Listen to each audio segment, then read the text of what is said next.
que explican por qué el clima de España es tan diverso, ¿de acuerdo? Y en primer lugar hoy vamos a analizar los denominados factores geográficos que influyen en el clima español. Pero antes de ello vamos a establecer una diferencia que a veces nos confunde, porque vamos a establecer cuál es la diferencia entre tiempo y clima. Los climas de España dependen de determinados factores, pero necesitamos distinguir qué es tiempo atmosférico y qué es clima. El tiempo atmosférico es el estado de la atmósfera en un determinado lugar y en un momento determinado del año. Por lo tanto, estamos hablando de un concepto que es variable. Un día en un lugar determinado puede llover y al otro día pues podemos tener un día caluroso. Es decir, eso es el tiempo atmosférico. Los mapas meteorológicos analizan precisamente esto, analizan cuál es la situación de la atmósfera en un momento determinado y lanzan previsiones que pueden ser a corto, a medio, pero ya es mucho más difícil hacerlas a largo tiempo, en un periodo largo de tiempo. El clima, en cambio, es el estado medio de la atmósfera sobre un lugar en un periodo que generalmente determinamos en un año. Es decir, la sucesión de fenómenos atmosféricos que se producen en un determinado lugar durante un año dan lugar al clima. Para establecer el clima de un determinado lugar hace falta muchos años, al menos para establecer sus características generales, concretamente un periodo aproximado de 30 años. Por lo tanto, creo que la diferencia entre ambos conceptos es bastante clara. No es lo mismo hablar del tiempo de hoy en Londres que del clima de Londres. Otro concepto importante antes de hablar sobre los factores geográficos es el de la circulación atmosférica. Debemos entender muy bien este concepto, veréis. En general, el viento es lo que provoca la circulación de masas de aire. Y esta circulación tiene un denominador, digamos, común, que es el llamado gradiente de energía.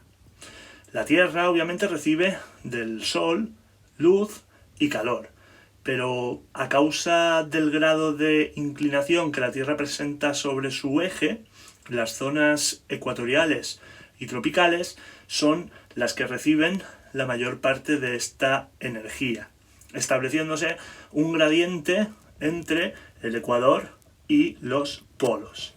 Este gradiente de energía es el que determina la circulación general de la atmósfera, funcionando como si fuera una bomba que traslada el calor ecuatorial hacia los polos. En el Ecuador existe un cinturón de bajas presiones que rodea al planeta. Este cinturón se denomina depresión ecuatorial y está provocado por la ascensión del aire caliente producido en esas latitudes.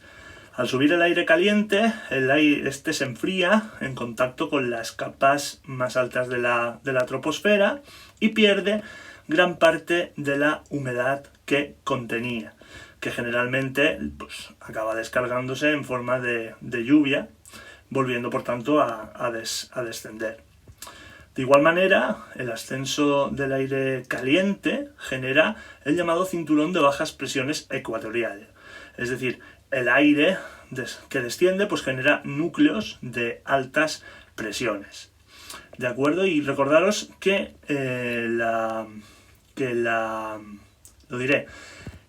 los fenómenos atmosféricos se producen en la capa que denominamos troposfera. ¿De acuerdo? Es la capa de la atmósfera que nos interesa. Y ahora sí, vamos a hacer referencia a los factores geográficos que influyen en el clima y que son la latitud, la situación, la influencia del mar y el relieve. En cuanto a la latitud, debemos tener en cuenta que España se sitúa en la zona templada del hemisferio norte.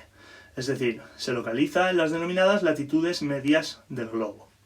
Hay que tener en cuenta que la latitud varía desde los 0 grados del Ecuador hasta los 90 grados del polo. Por lo tanto, la península se encuentra casi en el medio de ambas latitudes, aunque ligeramente más al sur de lo que sería la zona media, es decir, unos 45 grados. De ahí que sea ligeramente más calurosa que otros dominios templados del planeta. Pero ojo con Canarias, porque se localiza en una latitud mucho más meridional, en concreto entre los 27 y 29 grados norte. Por lo tanto, no hablaríamos estrictamente de latitudes medias, sino de zonas tropicales. Y esto, obviamente, influye en su clima. En cuanto a la situación, cabe decir que España se sitúa entre dos masas de agua con características de temperatura distintas. El océano Atlántico es mucho más frío que el mar Mediterráneo y además entre dos continentes. Esto influye en que el país se convierta en una encrucijada de masas de aire con propiedades distintas. Es decir, España se va a ver afectada por diferentes masas de aire cuyo origen y características varía. Pero no es el caso de Canarias, porque Canarias recibe sobre todo influencias de las latitudes tropicales y por consecuencia su clima es cálido. Además, en Canarias influyen una serie de factores concretos que suavizan considerablemente sus temperaturas, como es el caso de la influencia de los vientos alisios, que ya veremos posteriormente. En cuanto a la influencia del mar, cabe decir que esta es escasa dada la anchura de la península, es decir, su carácter continental, el hecho de que las costas sean poco recortadas y que los relieves se sitúen de manera periférica y en paralelo a la costa. Todo esto pues influye en las diferencias climáticas entre las zonas de litoral y las zonas de interior. Tened en cuenta que las zonas abiertas al mar reciben una influencia directa de las masas de aire, mientras que las zonas de interior no reciben esta influencia directa, ya que las masas de aire deben atravesar, es decir, deben ascender cordilleras, y esto provoca, ese proceso que denominamos efecto Foehn, provoca que la humedad se haya perdido durante el ascenso. En el caso de los archipiélagos, es decir, de las Islas Baleares y de las Islas Canarias, pues la influencia del mar es total y absoluta.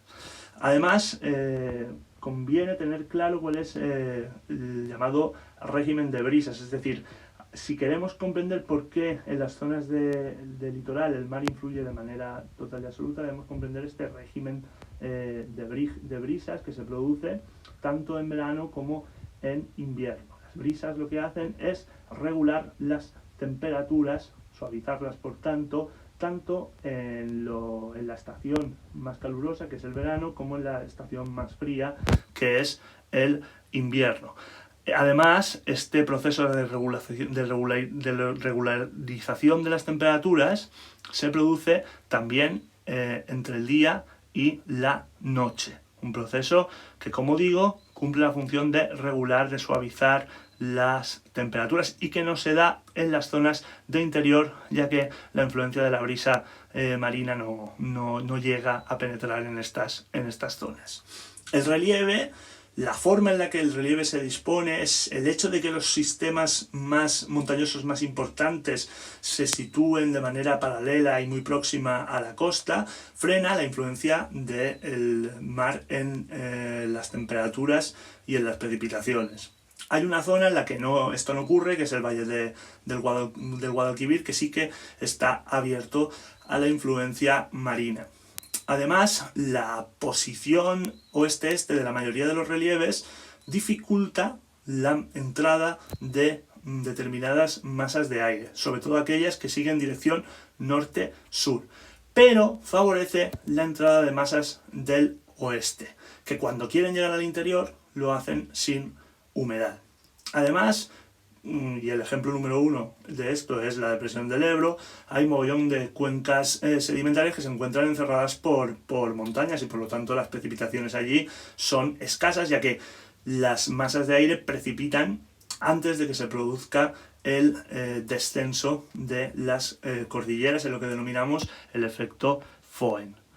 Y finalmente haríamos referencia a la altitud. Existe un proceso que denominamos gradiente térmico, en el cual cada 100 metros aproximadamente que ascendemos en altitud, la temperatura disminuye unos 0,5 o 0,6 grados centígrados. Este fenómeno provoca las denominadas precipitaciones ocultas, fenómenos de escarcha, de rocío, y las también denominadas precipitaciones horizontales, que ocurren cuando las masas de aire y por tanto los fenómenos de condensación se producen en lugares estanco, que se llaman, es decir, estas masas de aire, esta humedad queda encerrada en estas zonas digamos sedimentarias, en estas cuencas sedimentarias, y se desarrollan precipitaciones cerradas. Y finalmente tendríamos las precipitaciones orográficas, que tienen que ver con el denominado efecto Foehn, que es muy fácil de entender. Una masa de aire, cuando se encuentra con un obstáculo montañoso, pues se ve obligada a ascender. Y este ascenso provoca que el vapor de agua se vaya enfriando. Cuando alcanza el punto de rocío, ese vapor de agua se condensa, se forma la nube y por tanto cuando el peso de la gota de agua es suficiente para vencer la gravedad, pues acaba precipitando. Y siempre precipita en la zona de barlovento de esa ladera de la montaña. Pasada la cumbre, el aire desciende, pero ya sin humedad. Se va calentando y es lo que produce en la ladera de sotavento la sequedad en el ambiente. Es decir, esa masa de aire ya descendería seca, descendería sin posibilidad de precipitar. Y básicamente esos son los factores geográficos. En el próximo vídeo comenzaremos a analizar los factores termodinámicos.